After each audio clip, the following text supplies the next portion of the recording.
Bon vespre, buenas noches, bienvenidos a todos los presentes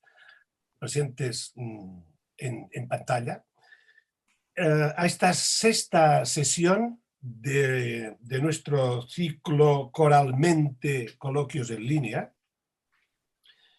Y hoy, después de haber tenido como invitados la primera sesión, tuvimos a José Antonio Sainz Alfaro, director de la Orfeón Donostiarra. Luego tuvimos el dúo asturiano fantástico de Luanco, Elena Rosso y Marco García de Paz. A continuación tuvimos al director del Coro Nacional de España, Miguel Ángel García Cañamero. Después tuvimos a Josep Viela y Casañas, que fue director del Orfeó Català, del coro de la RTV, y actualmente director del Líder Cámara de Sabadell. Y la pasada semana tuvimos un coloquio con 4 presentes de las escolanías, que fue una sesión muy interesante. Escolanía de Montserrat, Escolanía de Covadonga, Escolanía del Escorial y la Escolanía del Brevet de Llull, del Santuario de Llull de Mallorca. Y hoy tenemos una sesión especial para mí, porque ir a la isla porque me toca, y así como hemos tocado, diríamos, los distintos puntos cardinales desde el otro día Asturias, Cataluña, Madrid, y ahora hoy estamos en Tenerife. Y estamos con mi querido amigo también, Antonio Abreu Lechado, que es el director fundador del ensamble vocal de Tenerife, que para mí es una oportunidad que nos dará a conocer un coro, entre comillas, amateur, pero de una calidad exquisita, reconocida, etc. Antonio, bienvenido a esta sesión y mira, ya te doy, diríamos... antes de darte la palabra, perdón, no hemos de saltarnos el protocolo y la liturgia nuestra, Raquel Torres nos dará 2 avisos, 2 consejos para que todo el mundo sepa a qué atenerse a lo largo de la sesión. Perdón, Raquel, que casi te saltaba. Bueno, no pasa nada, tampoco no es tan importante. Buenas noches a todos. La reunión se está grabando y por la protección de datos no les hemos dado acceso ni al micro ni a la cámara a los participantes. Si quieren hacer alguna pregunta durante la sesión, pueden hacerlo escribiendo al chat. Al final de la sesión, mi compañera leerá sus preguntas o sus sugerencias o comentarios. También daremos paso, abriremos micros y abriremos cámara por si alguien al final también quiere hacerlo de forma presencial. Muchas gracias. Muy bien. Pues ahora sí que ya te doy la entrada, espero dar la entrada como Dios manda, y Antonio, te presentas. Bueno, simplemente agradecer en primer lugar la amable invitación que ha tenido la Coral Universitaria de las Islas Baleares al servicio de actividades culturales, a todas las personas que están conectadas, y en especial a ti, Joan, por tu consideración en que formara parte de estos interesantes coloquios, porque de alguna forma estamos subrayando la importancia que tiene la música coral, ya que es una actividad que hace sociedad.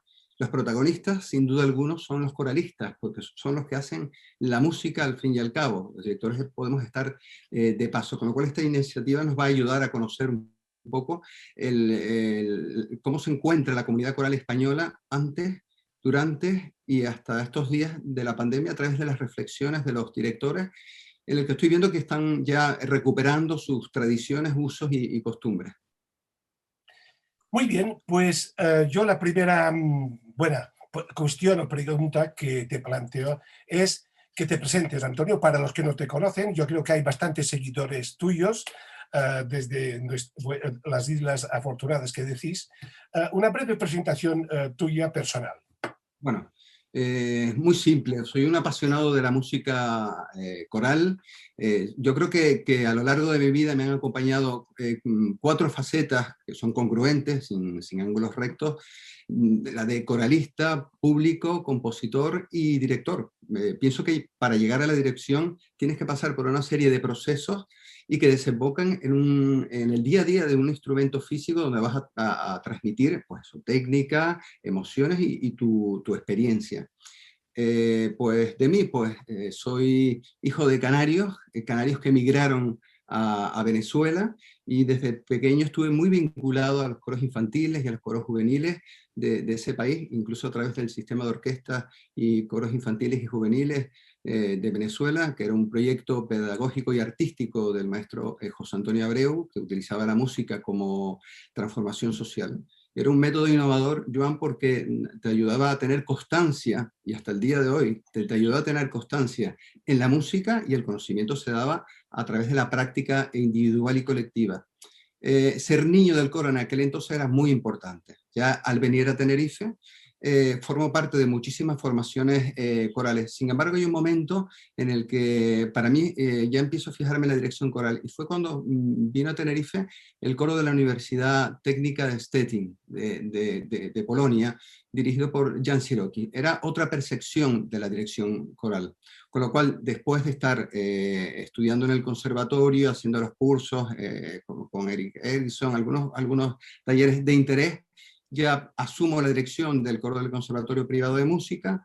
Incluso tuve un coro infantil con el plan de coros escolares, y director de muchos grupos vocales para fines, con lo cual ayudas a trabajar partituras muchas personas, y hasta que asumo el ensamble vocal de Tenerife. Y te digo esto porque es importante a veces, que yo pienso que para llegar al atril es importante a veces pasar por la silla de un coralista, saber cómo respira. O sea, los directores somos conductores de un sonido y de una interpretación, y para buscar esa, diremos, unidad estilística apropiada para tu instrumento necesitas organizar esos pensamientos donde tú has estado sentado en la silla como coralista, ahora estás en el atril y ayudas a organizar esos pensamientos para llegar a tu interpretación. Entonces, yo creo que todas esas facetas hacen tu atril.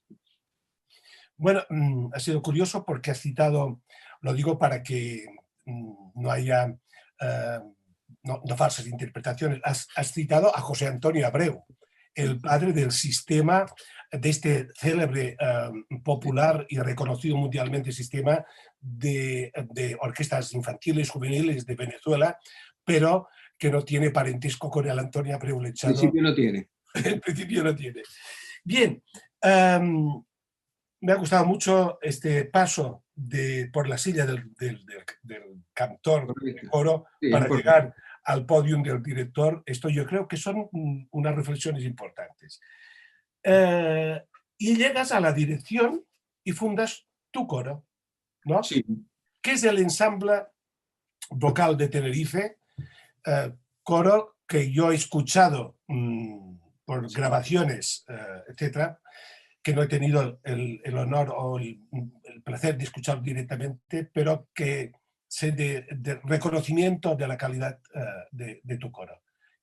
Háblanos de tu coro, cuándo lo fundaste, cómo funciona, cómo son los ensayos, qué hacéis, no hacéis, etcétera, antes de la pandemia. Después hablaremos de... Después hablamos de la pandemia. Pero bueno, pues fíjate, Joan, el ensamble vocal de Tenerife surge por casualidad.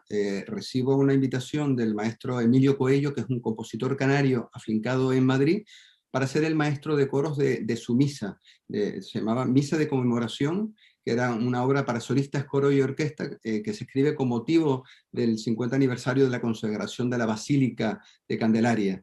Para ese proyecto habían 3 coros. Yo era el maestro de coros, no existía el ensamble, y se necesitaba, viendo la partitura, un 4º coro. Pues se preguntaron a varias formaciones corales existentes en Tenerife, pero no podían.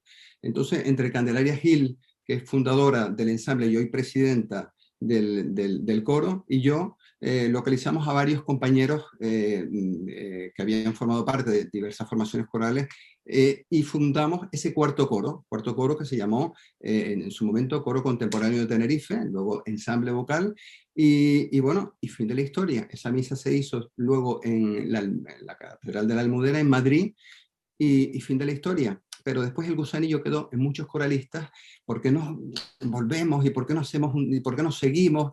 Y yo que estaba un poco así por el tema de los grupos y de los coros, pero bueno, al final pues accedí y empezamos a hacer proyectos. Nosotros trabajamos de otra forma quizás al resto del panorama coral. Nosotros trabajamos a través de proyectos monográficos, es decir, cada proyecto que se realiza es un coro diferente, con lo cual varía el número de los miembros atendiendo a las características del repertorio. O sea que tenemos una idea musical, seleccionamos unas obras en base a esa idea y la llevamos a cabo en un escenario a través de un hilo conductor, ya sea por tonalidades, por carácter de la obra, y siempre intentamos que haya una pluralidad sonora, interpretativa, incluso escenográfica. O sea, intentamos que sea un coro diferente. Yo creo que lo más importante en esto, en lo que respecta a la dirección, es la estética o mantener el plano sonoro, ya sea un coro, un proyecto de 16 o de 40 o de música romántica o de música contemporánea. O sea, lo curioso es que las voces siempre han estado aquí en la isla. Yo lo que he querido imprimirles un sello de identidad diferente a que precisamente el compositor canario Juan José Falcón Sanabria lo denominó siempre sonido ensamble.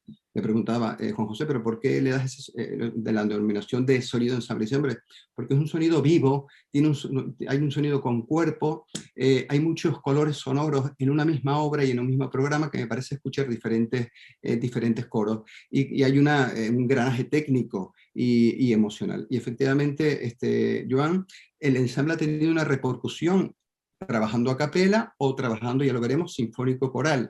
Y vemos que el auditorio, incluso como coro a capela, que sabemos que es muy difícil llenar el auditorio de Tenerife con 1.600 plazas, o los paraninfos, se repiten los conciertos en pocos meses y se vuelve a llenar y tenemos lleno absoluto. Entonces, de alguna forma te están dando muestras de que el camino es el correcto. Vamos a ver, por otra parte, tenemos un trabajo altruista, no pertenecemos a ninguna institución, y bueno, y siento esa satisfacción porque hay un reconocimiento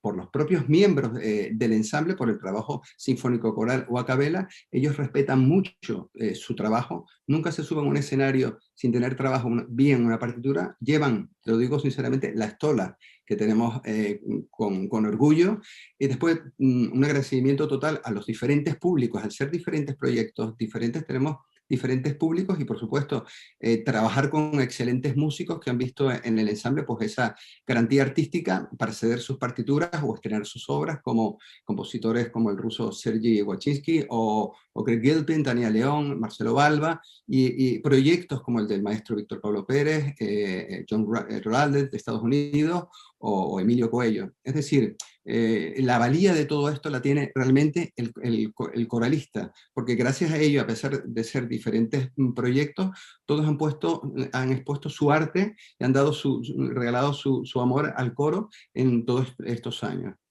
Con respecto a los ensayos del ensamble, nosotros tenemos muy claro que trabajamos en un proyecto con 4 etapas. Tenemos una etapa técnica, como cualquier coro, en el que vamos a trabajar el sonido, la afinación, la respiración. Sabemos que el que respira bien, canta bien. Después pasamos a una parte emocional. Todos sabemos que si no el coro, por muy buen coro que sea, se te puede quedar en el escenario. Técnicamente puede ser correcto, perfecto, pero necesita darles una dosis emocional. Pero una vez traspasado el momento técnico, es decir, la expresividad en un discurso musical es el último eslabón del aprendizaje, pero tenemos que darle alma a una partitura y siempre, por lo menos en mi opinión, los directores no estamos para copiar la partitura, sino para crear la vida de una partitura. Después pasamos a una fase que le llamamos de memoria. Ya cantemos o no con partituras. O sea, llega un momento que fuera partitura y aunque cantemos el Mesías o cantemos una obra contemporánea a capela, se retiran las partituras. Ya después vas a ver al coralista que no está leyendo el periódico, sino siguiendo un guión, que es diferente. Saber cuándo tienes que entrar y mirar al director. Esto es más importante que tener un coralista pegado, y tú sabes ahí más o menos, ya te das cuenta. Y después tenemos una parte de escenografía, que a veces puede haber gente un poco más reacia o directores más reacios. Yo creo que esto depende mucho del color del director, del color del coro, de las edades del coro, incluso del contexto, pero hay pequeñas dosis de escenografía, te pueden dar una bocanada de aire puro a una interpretación. Vale, con respecto a los ensayos del coro, bueno, pues son normales.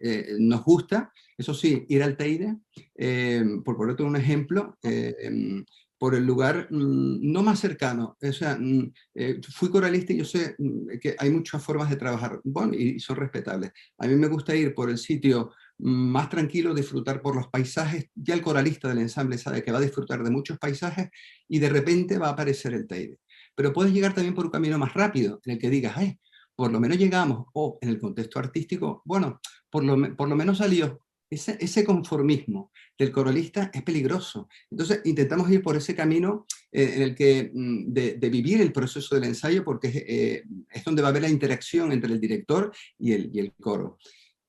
Con respecto a mi forma de trabajo con el ensamble, como la tuya, Joan, o sea, como cualquier director, es verdad que añado trabajo como el tema del Teide, algunas metáforas símiles y utilizo algunos recursos didácticos, y yo pienso que esta metodología nos ayuda a propiciar el pensamiento de un coralista. Yo intento sacudir al ensamble desde el racionamiento técnico y que no vea en una partitura una catedral magnífica, sino hay que invitarlo a entrar dentro de la partitura y juntos vamos a compartir muchísimos detalles. O sea, la búsqueda de detalle de la formación y de la información ayuda muchísimo al coralista, ¿no? Y después estudiamos muchísimo el arte escénico, la forma en que sales al escenario, eso es muy importante, la forma en que, o sea, somos un coro que podemos cantar sentados, yo sin moverme y con la mirada dirigir al coro, podemos estar los hombres por un lado, las mujeres por otros, y podemos en la siguiente obra cambiar. Todo eso está ensayado. Yo recuerdo, por hablar del maestro Víctor Pablo, en la vida penitente de Mozart, recuerdo que del paso del número 6 al 7, de lo que es del coro al doble coro de la obra, nosotros nos colocamos sopranos, contraltos, tenores y bajos, o sea, mujeres por un lado y hombres al otro lado. Y lo que queríamos era, yo lo que quería era sopranos en las puntas, contraltos, tenores y los bajos en el medio. Bueno, pasar de un coro al otro, al principio en los ensayos, es difícil. Bueno, se hacen unos planos y al final sabe que un trozo pasa por aquí para que la soprano de este punto pase a la otra con naturalidad. Y yo creo que o sea, que cuidamos mucho los detalles. Yo creo que es la forma de trabajo del ensamble. Lo hemos intentado cuidar. Bueno, oye, ya has anticipado preguntas que tienes, pero creo que no has dicho, ¿qué año fundaste el ensamble? ¿Qué año? El ensamble se funda en el año 2009, hace 12 años. 2009. Sí. Muy bien. Has hablado que el ensamble va por proyectos. Sí. Sí. Básicamente, ¿habéis tocado todos los periodos estilísticos, desde el Renacimiento hasta música contemporánea? Sí, hemos tocado todos. ¿O en especial tienes preferencia por alguno, o depende, diríamos, de las peticiones, sea de orquestales, etcétera? Hombre, a la hora de hacer una programación, Joan, tienes en cuenta mucho la respiración del coro, tu propia respiración también y la respiración de los públicos. Al trabajar por proyectos, puedes elegir un poco el repertorio, pero siempre intentamos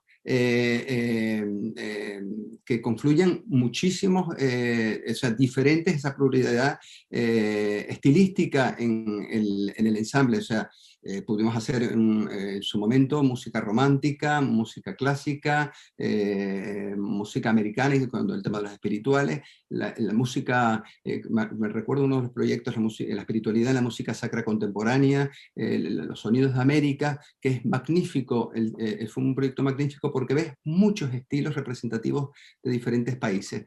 Y ya a nivel después muchos grupos de música barroca, etc. O sea que más o menos se han abordado muchísimos estilos. Y la pandemia, ¿cómo te ha afectado y os ha afectado? Bueno, pues en principio nos ha afectado, ¿no?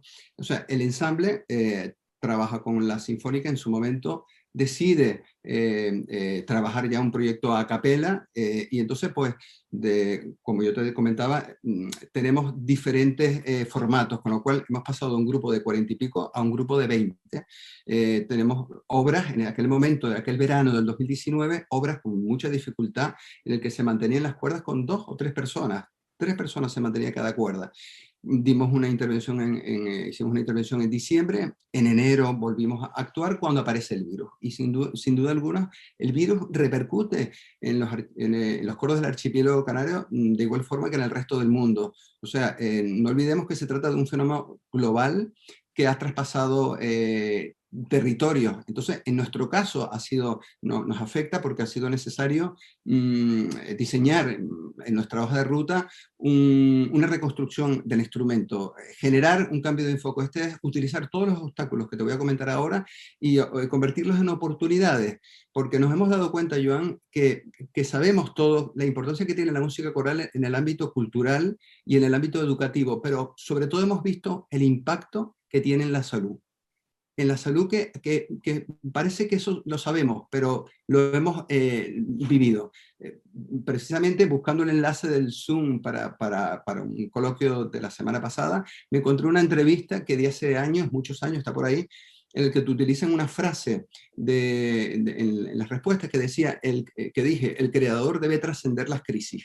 Pues de alguna forma me siento identificado. Yo pienso ahora que el creador no solo es el director, también el creador es el coralista, porque es una apuesta en común. Los directores somos los guías, pero el estándar de calidad lo marcan las expectativas y el compromiso de nuestros miembros, con lo cual tiene que haber una convergencia, porque es una apuesta en común, un proyecto es una apuesta en común. Pues cuando aparece el confinamiento, de alguna manera nosotros trabajamos de igual forma. Es decir, nosotros entregamos las partituras por correo electrónico, la gente estudia, tiene una lectura individual, que eso va por un lado. Fíjate lo que te intento decir, Joan.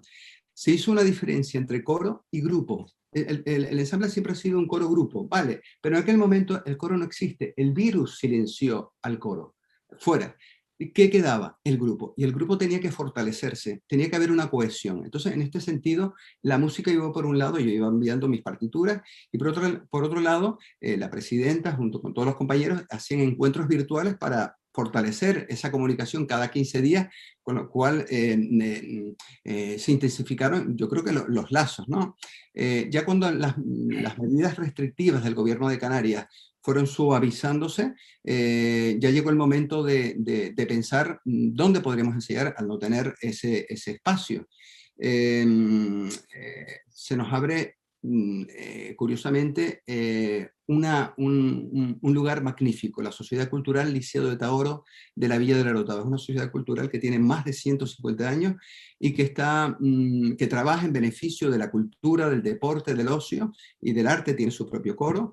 Y pues agradecer que alguien, Joan, te abra las puertas en plena pandemia es de agradecer, y yo pienso que todos los coralistas del ensamble estamos agradecidos a esta apertura. Llevan unos protocolos impresionantes, y ahí es donde tú ves la humanidad del ensamble, el agradecimiento. De forma muy puntual tenemos la Escuela Municipal de Güímar, que queda en el sur, un poco para aliviar el camino a muchos que viven por el sur, e incluso a coralistas que han buscado hasta su instituto para poder trabajar, con lo cual se empiezan a abrir las puertas. Pero cuando aparece sentimos ya la pandemia, porque hasta ahora iba bien, pues a la vuelta de los ensayos, que ibas sintiéndose uy, qué bueno, vas a ver al coralista, vamos a vernos, vamos a sentirnos más que a tocarnos, ¿no? Pero, ¿qué ocurre? Que bueno, que 7 u 8 personas no pueden continuar en el coro. Algo que es totalmente respetable, o sea, ni cuestionable, por temas laborales, por temas personales, eso es lo mismo. Pero ¿qué pasa? Hay un efecto dominó en el trabajo artístico. El proyecto que estaba recién iniciado se ve trastocado. El proyecto que mandas durante el confinamiento, que piensas, bueno, aquí esta división, soprano 1, soprano 2, soprano 3, se ve trastocado. Con lo cual, cuando empiezan los ensayos, ya no podemos, el sonido era diferente, hay desequilibrios en las cuerdas, pero bueno, pienso que lo importante es estos obstáculos, no parar. O sea, teníamos el cartel de cerrado porque no teníamos un lugar de ensayo. pero yo creo que llegó el momento de decir, tenemos que tirar para adelante, y en este sentido la presidenta del ensamble lo tenía claro, nosotros dudamos, pero bueno, salimos hacia adelante y se han incorporado nuevos miembros y cariñosamente antiguos coralistas de otros proyectos se han incorporado, y entonces yo creo que en este sentido hay que dar mucha valía al componente del ensamble por renovar sus expectativas con respecto al ensamble, porque tú sabes que cuando estás pasando malos momentos, la gente puede irse, ¿no? Y sin embargo, la gente del ensamble se mantuvo. Yo creo que muchas formaciones corales en toda España, viendo los coloquios esta semana, veo que están recuperando sus tradiciones del año 2019. Han vuelto a recuperar su número de ensayos y han vuelto a estudiar. Y bueno, y con respecto al tema de protocolos que seguimos, es verdad que no necesitamos hacer un estudio de personas que estuvieran inmunizadas por el virus ni nada, ¿no? La presidenta manda su convocatoria, yo mando un plan de ensayo, y bueno, y el Liceo de Tahoro, ellos desinfectan las sillas, que las tienen aparte, las desinfectan ellos, y cada coralista viene, o sea, la presidenta lleva un control de medidas higiénicas, e incluso de asistencia. Cada coralista viene, coge su silla, se siente y al terminar, con una solución que le dan en el liceo, la desinfecta. Cada uno tiene marcado su puesto en cada lado. No hay traslado de partituras en papel. Tenemos que interiorizar el uso de la mascarilla. Eso es sí o sí. O sea, porque no podemos, o sea, hemos tenido en las audiciones algunas personas que querían entrar en el ensamble, pero tenían un certificado médico. Bueno, pues nosotros hemos optado porque no es el momento más oportuno, sino con mascarilla. Pues justamente el director del coro del liceo nos comunicó, nos informó de estas curiosas soportes que se colocan debajo de se coloca así, las mascarillas encima, con lo cual está totalmente protegido, solo que hace una pequeña bóveda entre la mascarilla que está sellada aquí, y con lo cual esto nos ayuda, bueno, para mí fue muy importante, porque en ese momento en el que no existe el director, también Antonio es un ser humano y tiene sus miedos, pero en ese momento nosotros estamos los directores, no como Antonio, sino para reforzar las habilidades personales, cognitivas y sociales de nuestros coralistas. Entonces agradecí muchísimo esta apuesta, de esta aportación de este compañero, porque de alguna forma ayuda a cantar, que yo creo que es lo que nos motiva. Hay una limpieza total en el liceo, no se accede a la sala, no se puede acceder a la sala, y es verdad que tenemos algo muy importante, una gran sala enorme que da un patio exterior. El factor climatológico nos ayuda en Canarias. Eso, evidentemente, es un factor a nuestro favor. Podemos ensayar en el patio de mujeres, los hombres dentro, o normalmente todos dentro o fuera. O sea que tenemos muchísimas... tienen el liceo una máquina que refrigera el aire. Con lo cual, yo creo que cada comunidad autónoma sabe sus cifras, cada formación coral sabe hasta qué punto le ha afectado la pandemia, y yo creo que lo importante es buscar una unidad con seguridad para volver a recuperar, como he visto en estos coloquios, ese año 2009. Respecto al tema que ahora hablamos, tengo tres preguntas breves. ¿Hicisteis algún ensayo tipo Zoom no presencial? La primera fase. Segunda pregunta. ¿Actualmente ya son ensayos presenciales ahora? Y tercera pregunta, ¿qué tipo de mascarilla habéis utilizado o utilizáis? ¿Quirúrgica, FP2 o qué? Bueno, la mascarilla que estamos utilizando en este momento es la mascarilla quirúrgica, es la más recomendable y es la que estamos utilizando. Estamos haciendo ya ensayos presenciales, o sea, hemos condensado todo en un solo, antes teníamos dos ensayos, pues ahora se han condensado todos en un solo ensayo. Semanal, un ensayo semanal. Un ensayo semanal, nada más. No podemos tener, antes teníamos ensayos semanales, ahora tenemos uno solo, y bueno, extremando todas las medidas. Porque vamos a ver, si hay, con razón, con el tema del espacio hay mucho espacio, con lo cual eso nos genera una tranquilidad. Vale, antes ensayamos en el Archivo Diocesano y en el Seminario y el Orfeón de la Paz, que estamos muy agradecidos porque gracias a esas entidades privadas podíamos ensayar el ensamble, pero son espacios ahora más pequeños, ¿vale? Has citado unas cuantas veces, también un conocido director y amigo mío, ha citado al maestro Víctor Pablo Pérez. Sí. ¿Qué ha representado, que representa al maestro Víctor Pablo Pérez para el ensamble? Porque conozco el tema por acceso directo. Víctor Pablo está muy contento siempre de trabajar con el ensamble. ¿Qué os ha aportado? ¿Qué feeling habéis tenido con el maestro Víctor Pablo? Bueno, sin duda alguna, Víctor Pablo ha sido un antes y después en el ensamble. Nosotros veníamos de proyectos a capela, habíamos cantado ya cada uno en su coro otras formaciones corales, pero bueno, como ensamble habíamos cantado siempre obras a capela, con instrumentación, y habíamos hecho nuestros proyectos independientes. Hasta que Víctor Pablo, el maestro Víctor Pablo, se pone en contacto conmigo y me ofrece hacer un proyecto sinfónico coral, en concreto fue el Mesías de Händel, ¿no? Que era una apuesta muy, muy interesante. Yo tengo muy claro, Joan, quién es el ensamble, ¿no? Y tengo muy claro que todo ese proceso que te comenté al principio, que viene a colación, el de coralista, público, compositor, para analizar las obras, y director, te marcan. A mí me gusta trabajar el coro con la búsqueda del detalle. O sea, no buscar las notas. No tener esa estrategia del calamar de echar chorros de tinta, sino yo creo que más que todo pensar, o sea, preparar el coro para otro director es igual que si lo preparara para mí, o sea, no voy a ver diferencia. La idea es que el coro piense en un nosotros y no en un yo, en mi voz, que el coralista aprenda a conducir su voz y no que su voz la conduzca. Es decir, cuando después tú sabes que vas a trabajar con el tema de la afinación, sabemos que te va a ayudar cuando tienes un coro más o menos que te puede resolver. Pero me gusta trabajar muchos fragmentos a capela, que tengan un fraseo, soy un amante del fraseo, que tengan una idea musical, que vayan que tenga sentido la expresividad, ya sea un Mesías o ya sea una obra contemporánea. Pues cuando Víctor Pablo hizo el primer ensayo del ensamble se quedó muy sorprendido.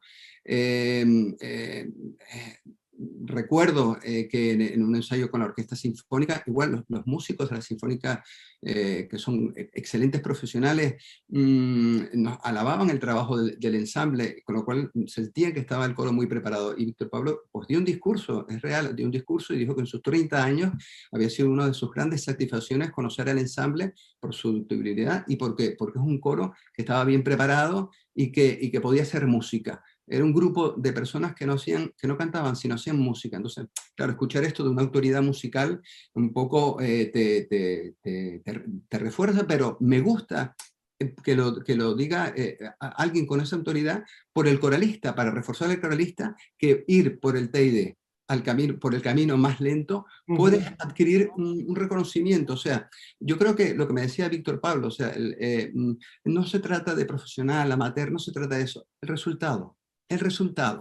Y el resultado, yo siempre he dicho que el resultado está en el escenario. O sea, lo puedo hacer bien, regular, mal, pero el resultado está en el escenario. Entonces, en ese aspecto, Víctor Pablo, el primer proyecto fue interesante, pero ya estuvimos a lo largo de muchísimas temporadas trabajando con la Sinfónica, muchísimos programas, hasta que ya el ensamble decide que quiere seguir a nivel a capela. Pero con Víctor Pablo tenemos las puertas abiertas para poder seguir trabajando con la Sinfónica. Una gran suerte, una gran suerte. Sí, porque es un gran director. Bueno, es que la gran suerte del maestro Víctor Pablo, bueno, es que ha sido director muchos años en Galicia también, y yo he tenido la suerte de trabajar mucho con él. Es que a Víctor Pablo le gusta muchísimo el repertorio sinfónico coral, conoce el repertorio sinfónico coral, sí. Y esto gusta y se agradece para los coralistas, como tú has dicho. Es curioso porque uno de los proyectos del maestro Víctor Pablo en Tenerife, con la Orquesta Sinfónica de Tenerife, en la cual la coral universitaria participamos, que fue con la grabación de Amerindia, de Heitor Villalobos. En aquel momento estaba el coro del Conservatorio Superior de Santa Cruz, estaba el coro de Cámara de Tenerife, la Coral Reyes Ballet y nosotros. Yo no sé si en aquella merindia tú debías estar metido en alguno de los coros. En aquella merindia de Villalobos, De Villalobos, sí. sí, era de Villalobos, fue un excelente Yo, proyecto. perdón, ¿no he dicho Heitor Villalobos? No lo he dicho, sí. Sí, sí lo Sí, dije. sí, sí.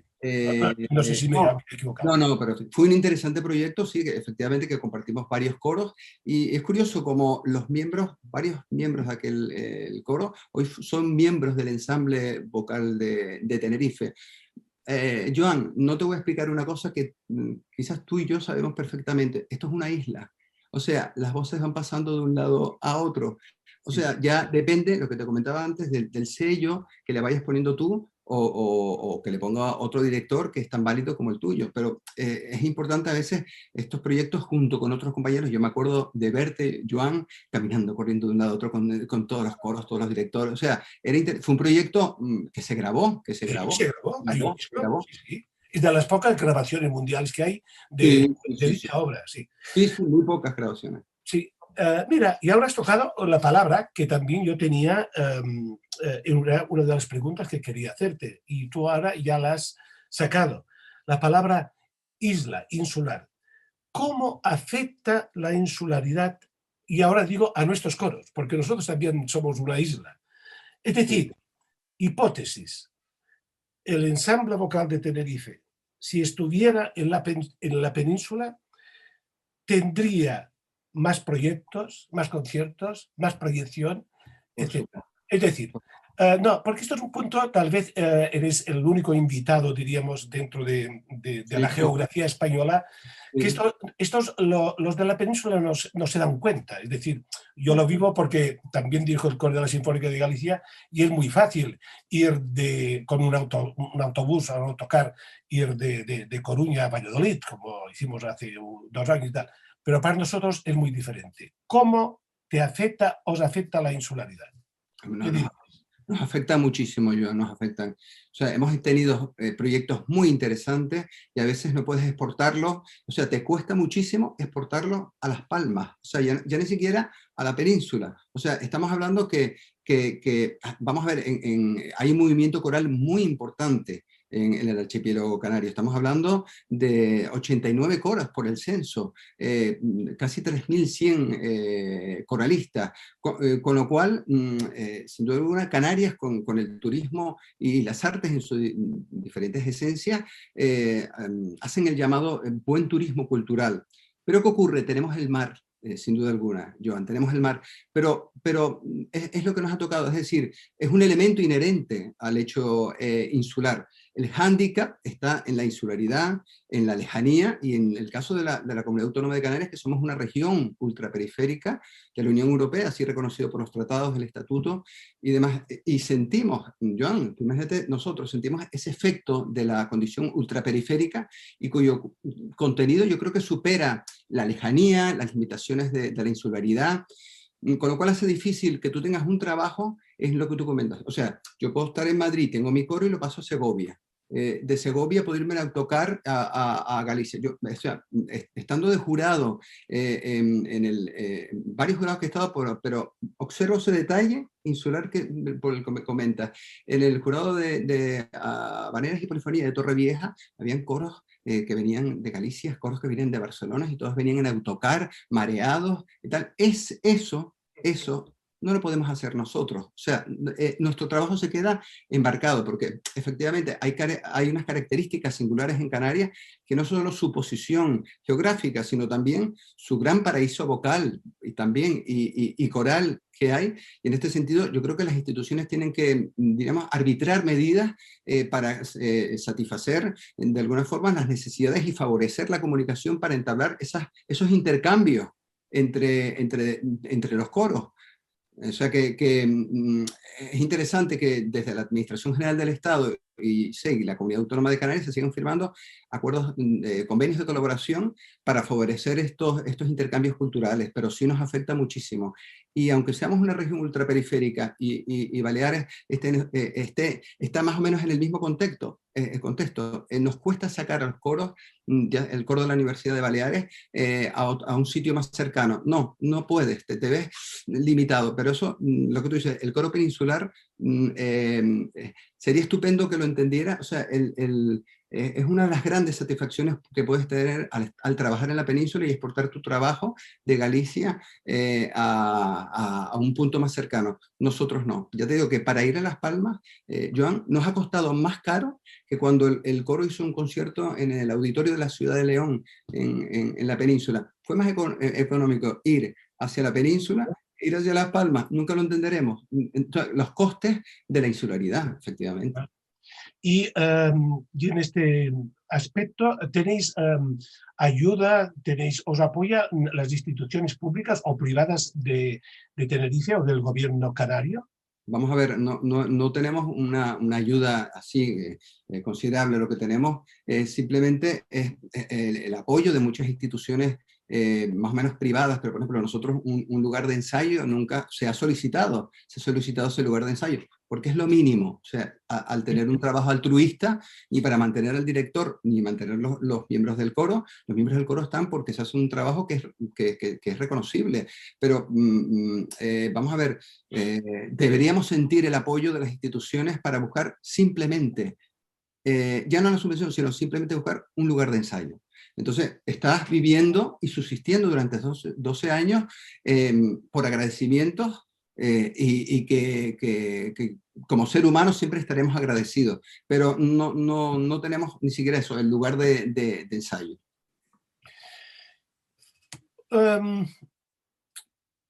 Se dice que Canarias, bueno, los canariones o los chicharreros es igual, es decir, Canarias en general, tienen una naturaleza especial de voces. Esto supongo que no te sorprende este comentario, porque esto se dice, y yo lo he vivido, porque yo residí temporalmente en Tenerife por cuestiones militares y lo viví en vivo y en directo.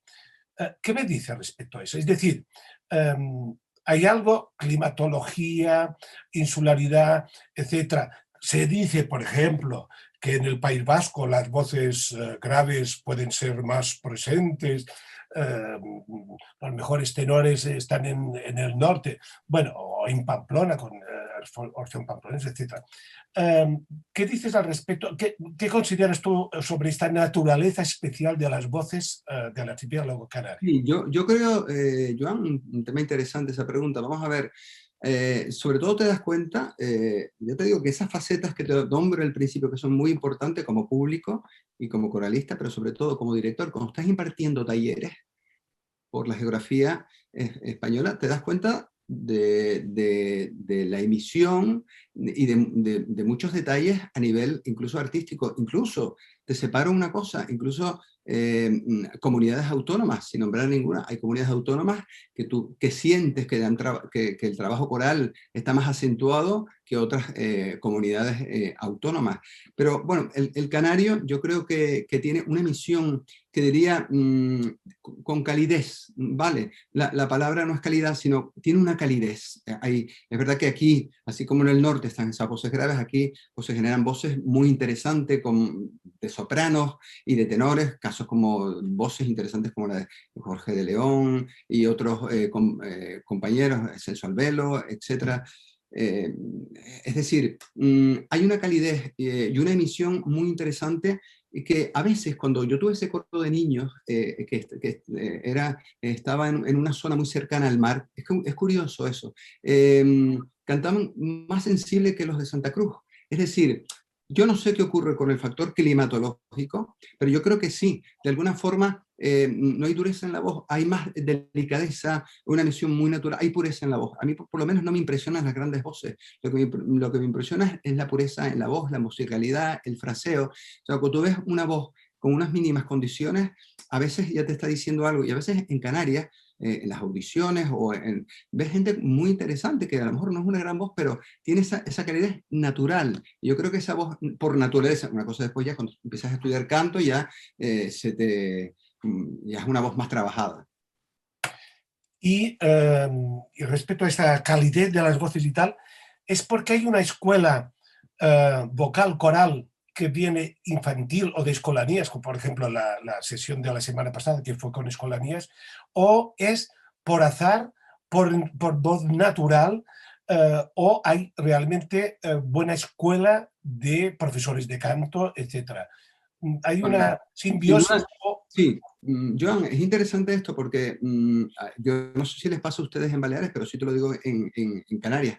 En los años 80, esa década de los años 80, había un gran impulso de coralistas, salían de debajo de las piedras, o sea, coralistas por todos lados, gente que estudiaba en canto, gente que no estudiaba en canto, gente que ya sea un sabandeño, no sé, un sabandeño venía a cantar con la coral, es decir, había un auge que cada vez que han pasado los años, vemos, cuando tú observas, o sea, no estoy siendo dogmático, estoy viendo solo un coro.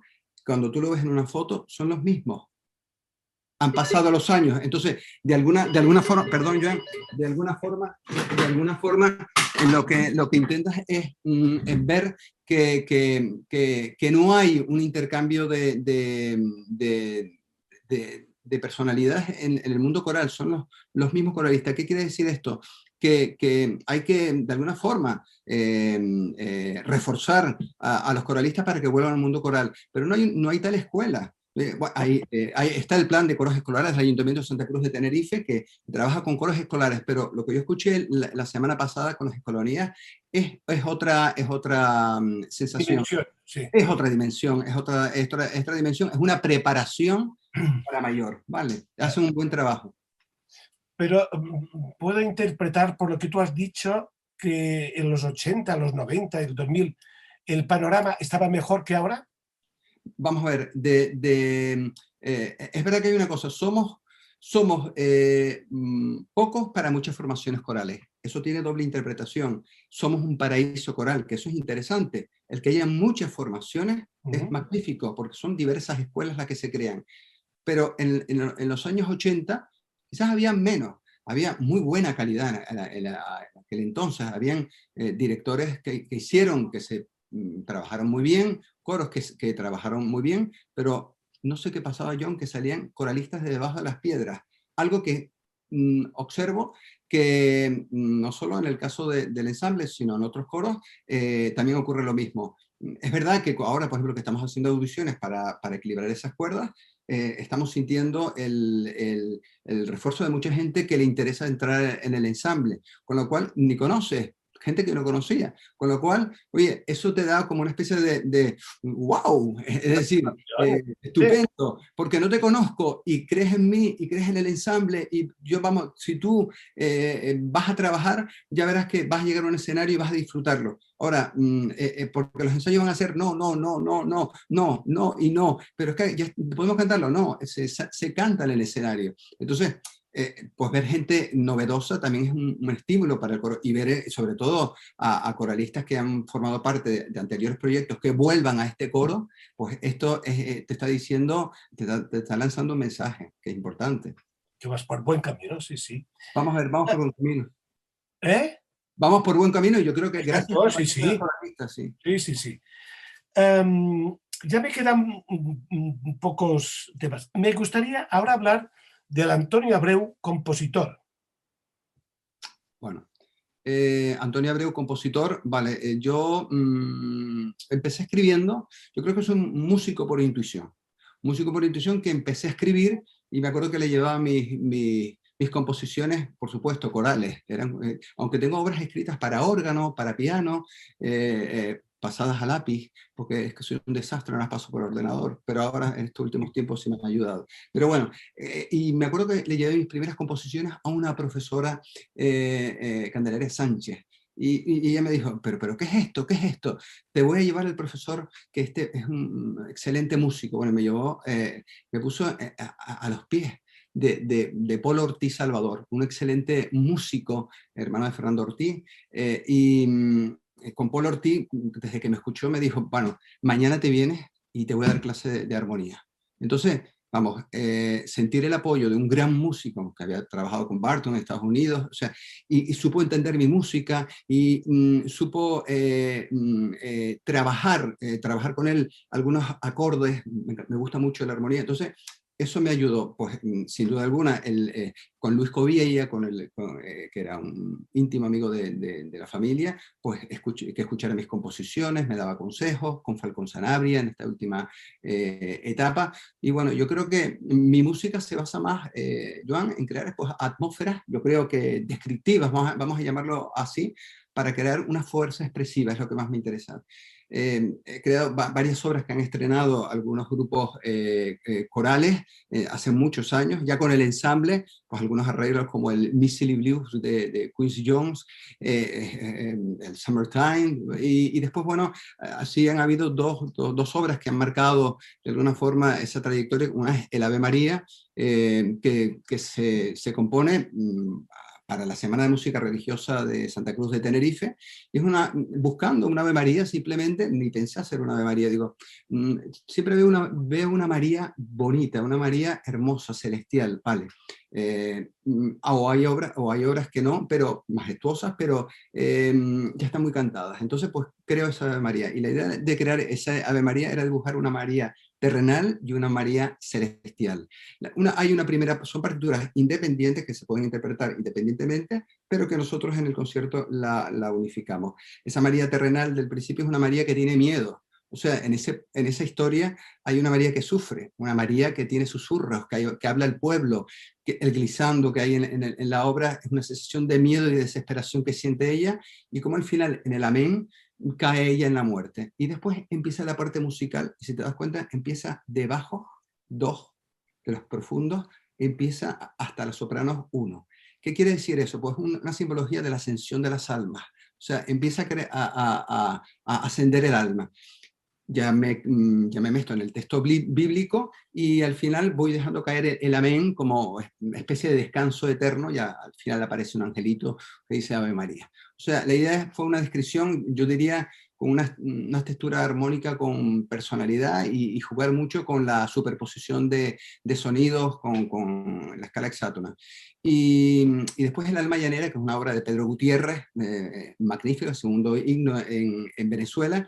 Y bueno, lo que se trataba de hacer es una obra que tuviera nuevos aires sonoros e interpretativos y rítmicos. O sea, lo curioso, porque me divertí mucho haciéndolo, es hacer un esquema de explícito y no explícito del conjunto llanero, el arpa, las maracas, el cuatro y el bajo. Entonces era curioso crear en la partitura esos efectos resonantes o esa interacción de acentos alternos y superpuestos con efectos resonadores.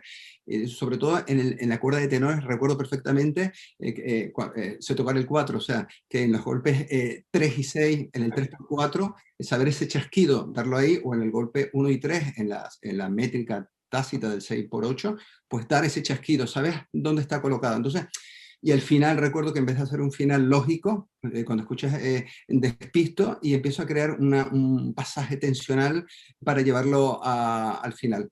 Yo pienso que te motiva mucho cuando tienes un coro, que no es que vaya a ser tu obra, sino ellos lo saben y te pueden comentar, ahora voy a cambiar el compás 46, otra vez sí, en vez de sol sostenido pues son B4, porque estás creando con ellos. Por eso digo que ellos también son creadores, forman parte de mí.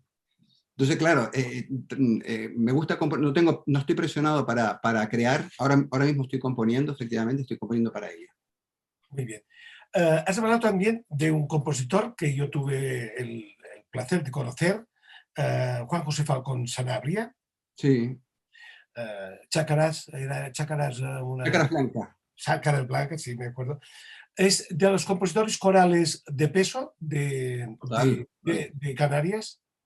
Sin duda, fue un excelente músico canario, era originario de Gran Canaria y me unía con él un excelente vínculo personal y profesional a raíz de cuando el ensamble ofrece un concierto en el Paraninfo de la Universidad de Las Palmas de Gran Canaria, y con esa personalidad, ese carácter que tenía Juan José Falcón, quiso que lo bajara hacia el escenario y se dio la vuelta al público y expresó que esa noche estaba muy orgulloso porque el ensamble era un coro canario y que había hecho música con mayúsculas de mano de su maestro. Hombre, cuando uno escucha eso, siempre te lo juro, Joan, que yo siento ese aplauso, eso me lo enseñó el maestro John Ferrer, siento que ese aplauso y esas palabras van dirigidas, aunque hable de mí, van dirigidas al reconocimiento al propio coro, que se dé cuenta de esto. Y sin duda alguna, pues Falcón Sanabria dejó un legado importante en el patrimonio cultural de estas islas. Trabajó música a capela, pues, trabajó obra sinfónica, ópera, ballet también, dejó un gran legado. Y sin duda alguna, yo creo que su obra se aislaba más de la técnica y yo creo que se centraba mucho más en sensaciones acústicas con una temática en concreto. Fue un compositor muy curioso porque utilizaba los sonidos de la naturaleza de su isla para hacer música sin utilizar elementos folclóricos. Es decir, que el concepto de la música de Juan José Falcón Sanabria diría que es un concepto innovador, porque es un concepto estético de la naturaleza. Fue director, un gran director del coro Alba Vox, de la Escuela de Cantoros y de la magnífica coral polifónica de Las Palmas. A Las Palmas, sí, sí. Bien, y ya para terminar, porque ya pronto llegamos a la hora y nosotros somos muy puntuales. Muy puntuales. Tengo una última ya cuestión, que es el proyecto, los proyectos más inmediatos o vuestra meta, proyectos que tengáis ahora con el ensamble, siempre con la esperanza de que la situación sanitaria se vaya normalizando, se mejore, etcétera, etcétera. Hombre, sin duda alguna, Joan, en este momento estamos fabricando una cajita de bombones, te lo explico así, en el que cada bombón tiene un aroma y una textura diferente. O sea, la idea es plasmar la riqueza de un país o de otro, pero con su senda interpretativa, sonora. Y lógicamente estamos haciendo un repertorio variado en este momento. Yo creo que nos toca, debido a que nos tocó de la pandemia de lleno, no podemos decir vamos a hacer música barroca, porque puede ser...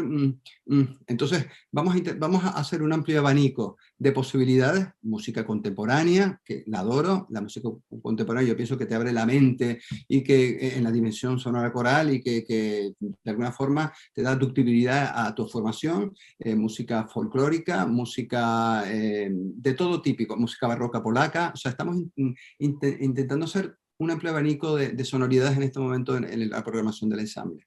O sea, un programa, diríamos, ecléctico, Sí. ecléctico puntual por la situación que nos ha tocado vivir, pero yo creo que es una muy buena idea, porque es una manera de refrescar, de recuperar la voz, de recuperar el oído, etcétera, etcétera, etcétera.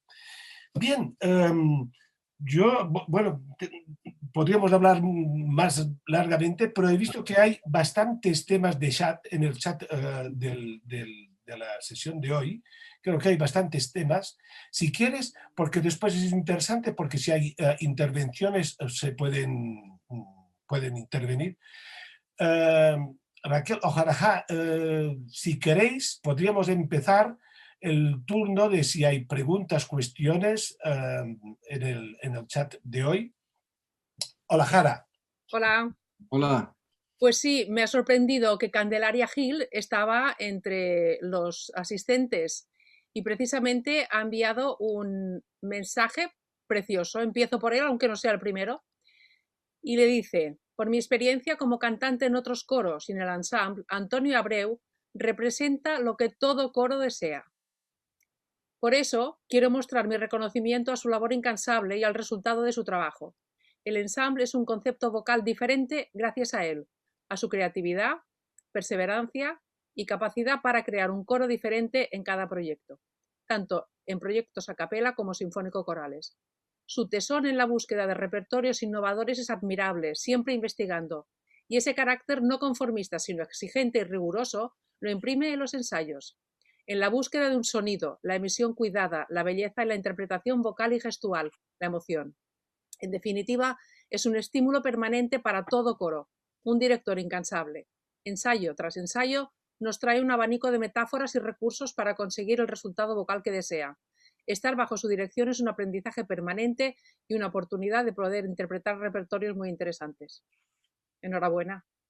Oye, pues Oye, muchísimas gracias, Candelaria Gil. O sea, de alguna forma, pues yo creo que el mayor reconocimiento a veces es el de tu gente. O sea, reconocemos el público oye, agradecidos a todos, pero a veces escuchar todo esto y que te lo digan, esto no será por el coloquio, ¿no? Pero, pero es un reconocimiento a veces que siempre he sentido, en el caso fundadora del ensamble, siempre he sentido durante toda la trayectoria del ensamble. El ensamble, podría decir que una cosa puede ser el director, una figura artística, pero la figura de la gestión es tan importante como la figura del director. Sin ella, el ensamble tampoco tendría la luz, con lo cual siempre he dicho que ella es el alma mater del ensamble vocal de Tenerife. He copiado sí, este mensaje y se lo enviaré por correo electrónico. de todas maneras, Antonio, lo importante de este mensaje, que es un mensaje muy profundo y para mí es realmente, puedes estar orgulloso, pero también puedes estar orgulloso del ensamble. Para mí lo importante es esta visión que tienen de haber cantado con otros coros, con otras experiencias y ver el aspecto de la creatividad, es decir, el proyecto Abreu. Esto porque si José Antonio Abreu tenía el sistema en Venezuela, tú tienes, Antonio Abreu Lechado tiene el sistema coral. Sí, es verdad. Bueno, para mí, yo creo que, bueno, ha salido, después yo me vine a Tenerife, con lo cual no puedo continuar, pero hay una cosa que se te queda de pequeño.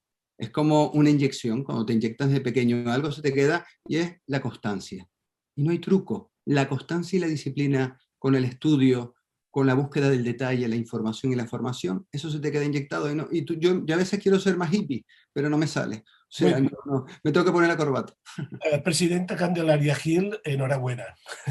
Seguimos, Jara. Mucha gente que saluda, por ejemplo, Monse Chávez, Francisco José Díaz Jiménez, Carmen Padilla y desde Madrid, Ana Tibiletti y de Francesco le envía saludos muy especialmente para el maestro Antonio Lavereu Lechado. Radio Televisión Española, sí, quién es, del coro. Francisco José Jiménez Díaz, espero que todos estén disfrutando tanto como yo con mi director. No saben ustedes lo que se disfruta en cada ensayo. Bueno, pues ya eso es un regalo. Yo creo que es un regalo. Sí. Bueno, pero esto es un regalo que te lo has ganado. Es decir, bueno, sí, vamos a ver, yo creo que de alguna forma, Joan, no lo vivo con tranquilidad. O sea, yo he vivido esta época con mucha dificultad. Pueden haber muchos pensamientos en la forma de llevar el coro, pero lo importante es sentir ese apoyo con tus coralistas y bueno, te sientes querido y ellos saben que los quiero, a pesar que digo disparates en el ensayo, ellos, disparates con metáforas me refiero, de alguna forma ellos se sienten, y yo también, reconocido. Yo creo que eso es lo importante. Muy bien. Francisco José Díaz Jiménez, perdone, también comenta, ¿qué más se puede decir, querida Presi? Bueno, seguimos. Alexis Alayón, Antonio siempre nos dice que le recordemos por lo que nos ha hecho sentir. Y así es, maestro, un regalo de la vida. Anatael, detallista, trabajador compulsivo y estudioso perpetuo. Para cualquier coralista es un maestro y un motivador nato. Para cualquiera que pretenda ser maestro de coro es el modelo a seguir. Y Carmen Teresa, solo llevo 2 meses en el ensamble, pero me identifico totalmente con lo que comentan mis compañeros.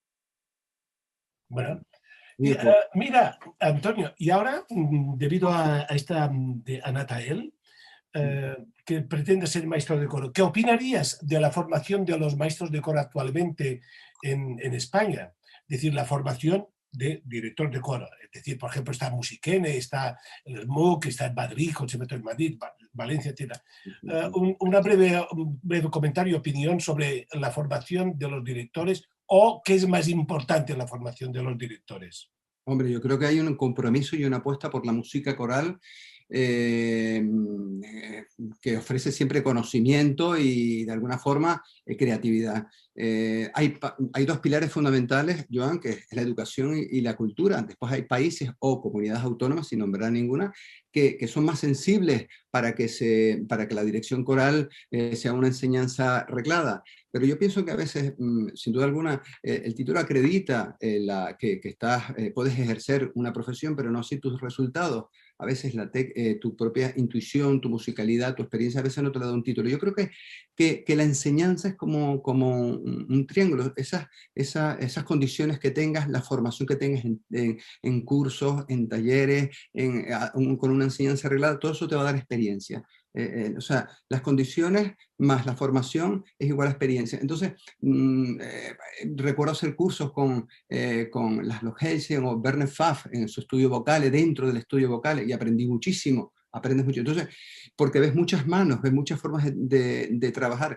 Incluso en la pandemia ahora, he visto, por ejemplo, hablando de la federación, pensando en la federación de coros, una federación de coros importante ha sido la de Navarra. He visto como en plena pandemia estaban dando conciertos en centros sanitarios, haciendo la misa eslava. O sea, tú ves que la gente está trabajando de alguna forma. Y yo pienso que son las instituciones, los gobiernos los que tienen que ser sensibles para que haya una enseñanza arreglada de la dirección coral, sin duda alguna.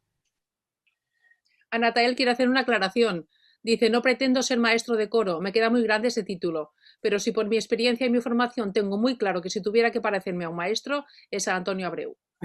Bueno, pues... Bien.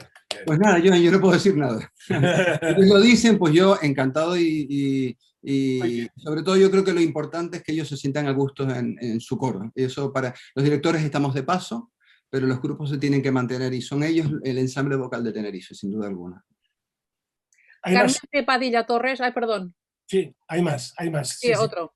Sí. Yo que he sido coralista de otros coros, actualmente soy componente del ensamble. Es para mí una motivación y espero con ansias que no llegue el día del ensayo, porque se disfruta hasta el punto que un ensayo de 4 horas con mascarilla por medio se me hace corto y me voy feliz. Casa por el trabajo hecho. Bueno, pues eso es un indicativo, ¿sí? Es un indicativo. Yo creo que eso es importante. Y más ahora, yo creo que por eso que lo importante en este momento, Joan, y los tenemos que tener claro nosotros, tú y yo los directores, la valía de los coralistas que tenemos en nuestras formaciones corales, los que están, es una apuesta por la música coral de este país. Gracias a ellos va a existir música coral en España. Los directores somos pocos en relación con ellos. Entonces, son ellos realmente los protagonistas desde el principio de estos coloquios. Muy bien. ¿Alguna más, Jara? No, nada más. Bueno, dos cosas. Si tal vez hay alguno de los participantes que quisiera hacer alguna pregunta o intervenir, lo solemos respetar en cada sesión. No sé si hay alguna persona, si tú ves alguna mano levantada o eso, Jara, podremos abrir micro y dar voz si hay algún interesado.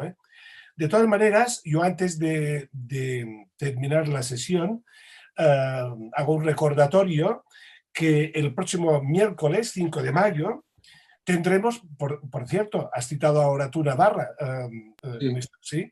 Pues, por cierto, la semana que viene tendremos a David Gálvez, director de la Coral de Cámara de Pamplona. Entre otras razones, la invitación a David Gálvez era porque tiene una formación de cámara casi profesional, no es profesional, pero casi semiprofesional, y también pueden ser puntos de vista diferentes de otra realidad coral de este país. Pamplona tiene el Orfeón Pamplonés, que es otra dimensión, pero creo que hay una mano levantada. Y de Natael. He conectado vídeo y micro, si alguien puede iniciar directamente cada persona si quiere. Pues Anatael, usted intervenga. ¿Qué tal? Buenas noches, ¿se me oye? Sí. ¿Qué tal? Buenas noches. En primer lugar, quiero felicitarles por la organización de los coloquios, saludar al maestro Abreu, felicitarle por su intervención y simplemente Me quedé justo antes con uno de los detalles que mencionaron con respecto de la fenomenología de Canarias, como un entorno tan pequeño, pues genera tantos vocalistas, puede generar algunas voces como las citadas anteriormente, como Jorge de León, Celso Albelo, Pancho Corujo, entre otros. Y eso sin una tradición, por ejemplo, como la de las escolanías, sin esa explosión o fuerza que tiene ahora mismo pues la fenomenología coral que tuvo en su momento en los años 80. Y es que hay un pequeño elemento que a nosotros se nos escapa siempre, que está ahí, que es el folclore canario. El folclore de Canarias, antes que mencionaron al maestro Falcón Sanabria, que él no utilizaba pues, los elementos básicos y tradicionales del folclore canario, es un folclore tan diverso, tan rico, que incluso en una isla en concreto, en Lanzarote, la voz impostada es algo natural. Si escuchamos a cantadores de principios del siglo XX, incluso de mediados de los años 50, 60, señores que sin ningún tipo de formación académica o formación reglada o artística, impostaban. De hecho, la familia de Pancho Corujo, Ciro, que es su hermano, su tío Toñín, su padre, son pero unos tenores increíbles, gente que tiene una emisión, un cuerpo vocal enorme, una colocación, afinación, gusto, y lo hacen de manera total y absolutamente intuitiva. Y en Canarias creo que tenemos esa suerte que es la música folclórica y la música de raíz que tenemos es la que en gran parte es una culpable de la fenomenología de que existan coros como el ensamble, entre otros. O sea que la naturaleza de las voces canarias que yo antes he citado, esta es una explicación para mí, bueno, un complemento de la música folclórica fantástica. Bueno, claro, sí. Simplemente yo creo que lo que intenta decir Natalia, yo creo que tiene razón, es que efectivamente la voz natural del canario, sobre todo los tenores, sopranos, pero efectivamente esa fluencia de coralistas se ve dividida, porque en aquel entonces, te hablo de los 80, no había tanto grupo folclórico, los sabandeños. Y después empiezan a salir muchísimos y magníficos grupos folclóricos, y empieza a dividirse el esquema coral para otros lados. Entonces, claro, ya hay un paraíso de formaciones vocales interesantísimas, porque son voces, como dice Anatel, impresionantes, pero lógicamente hay una diversidad ya de que el coralista empieza a irse a otros sitios donde ya se trabaja incluso no a capela. Sabemos lo que... Entonces, claro, ya hace más difícil la entrada a coros con una formación más vocacional, pero tiene razón lo que dice, sí. Muchas gracias, Natael, por tu... Venga, muchísimas gracias. Gracias. Jara, ¿hay algo más? Sí, una pregunta que yo me había hecho era que no hablaban de grandes voces femeninas y precisamente Carmen P. Padilla Torres dice: nombremos también a grandes voces femeninas canarias, Raquel Hernández, Candelaria González, Candelaria Gil y otras muchas. No nos olvidemos que existen grandes voces femeninas canarias. Y entre ellas también Raquel Logendio, que hemos hecho, bueno, tú participaste con ella en varios conciertos y nosotros también. Ella decía por nombrar Padilla, gracias, por nombrar a las sopranos, Raquel Logendio, que pudimos trabajar con ella el David de Penitente y las dos visiones de Menotti. Recuerdo que ella en una entrevista dijo, el ensamble vocal de Tenerife, si estuviera en la península, se lo rifaría. O sea, ese era el titular. Es decir, que, o sea, y es una excelente soprano, viene de una escuela, viene de Tenerife, tenía una voz maravillosa. Raquel Logendio la conocí cantando con su forma natural y era una voz preciosa. Después ya la formación y las grandes tablas que le ha dado los grandes escenarios, pues la han llevado a ser una de las grandes, sin duda. Muy bien. Otro comentario, Miguel Ángel Heredia. Con tantas cosas como han dicho en este foro algunos cantantes, me quedo con las ganas de poder vivir uno de sus ensayos en directo. Quién sabe si en un futuro, espero que no lejano, pueda hacerse realidad ese sueño. ¿De dónde es Miguel Ángel Heredia? De aquí. O sea, esto es una invitación que tendremos que invitarte a hacer algún ensayo con nosotros. Miguel Ángel, tú acuérdate que yo voy a ir a verte. Seguramente. Muy bien. ¿Hay algo más? No. ¿No? Bueno, pues yo creo que hemos cubierto interesantísima la sesión de hoy. Has visto que ya has provocado aquí, bueno, fans que tendremos que invitarte a hacer algún ensayo con nosotros. Bueno, yo encantadísimo trabajar con el coro de Baleares, encantadísimo con el coro de Galicia. O sea, tú, el maestro va a ser siempre Joan Company. Bueno, yo va a ser tu ayuda, te voy a ayudar ahí. No. Bueno, Antonio, muchísimas gracias. No sé si hay algo más. Raquel Ojara, ¿no? Raquel Ojara, ¿no? No. ¿Raquel? No. Bueno, pues despedir a todos los presentes, los que han asistido a la sesión de hoy. Muchísimas gracias, Antonio Abreu. Muchísimas gracias por darnos este apetito de tus ensayos, que pudiéramos disfrutarlos y tal.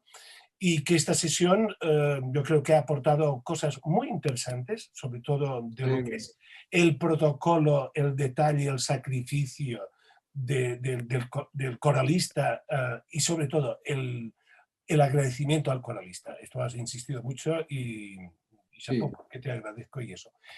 Y bueno, os esperamos para la semana que viene si interesa. Y Antonio, un abrazo. Un abrazo enorme, gracias Raquel, Catalina y gracias Joan y a todos los conectados esta noche. Hacen un excelente trabajo y yo creo que esto va en beneficio de la comunidad coral española. Estupendo. Bona nit. Muy bien. Gracias. Gracias.